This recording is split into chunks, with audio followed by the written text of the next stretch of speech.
শীতকালে ধনেপাতা, কাঁচা লঙ্কা, পেঁয়াজ দিয়ে গরম গরম বেগুন পোড়া মাখিয়ে না খেলে কি চলে? তাই আজ দেখো চলে এসেছে একদম টাটকা ফ্রেশ দুটো বেগুন নিয়ে। এই বেগুনটাকে এখন পোড়ানো হবে আর তারপরে এটাকে সুন্দর করে ভর্তা বানানো হবে। তোমরা এখানে দেখতে পাচ্ছ বেগুনটা পোড়ানোর আগে কিন্তু ভালো করে আমি বেগুনটাতে সরষের তেল মাখিয়ে নিয়েছি।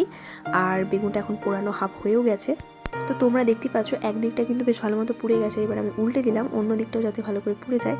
আর এখানে দেখো বেগুনটা কিন্তু বেশ ভালো মতো পোড়ানো হয়ে গেছে। এইটাকে আরও বেশি টেস্টি করে তোলার জন্য এর সাথে দিয়ে দেবো একটা টমেটো পোড়া। তাই টমেটোটাকেও আমি এখানে পুড়িয়ে নিচ্ছি আর তার সাথে পুড়িয়ে নিলাম একটা রসুন।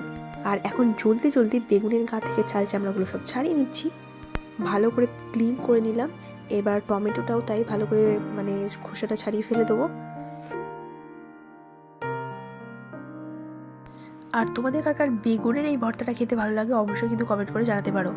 আর তারপরে দেখো এর মধ্যে আমি কিন্তু অ্যাড করে দিচ্ছি ধনেপাতা কুচি, কাঁচা লঙ্কা কুচি, বেশি করে কাঁচা লঙ্কাটা দিয়েছি মানে একটু ঝাল ঝাল হবে, পেঁয়াজ কুচি আর সেই রসুন যেটা পুড়িয়ে রেখেছিলাম ওটাও দিয়ে দিলাম, আর সামান্য তেল আর লবণ দিয়ে দিলাম। দিয়ে ভালো করে এটাকে এবার মাখিয়ে নিচ্ছি।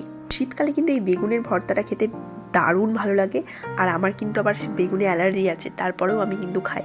তোমরা কি এরকম কেউ করো তাহলে কিন্তু কমেন্ট করে জানিও। আর দেখো এখানে আমি ভাত নিয়ে রেডি হয়ে গেছি খাবো বলে। আর সে খেতে কিন্তু সেই হয়েছে, খুবই খুবই খুবই টেস্টি হয়েছে। তো ভিডিওটা ভালো লাগলে একটা লাইক করে দিও। বাই।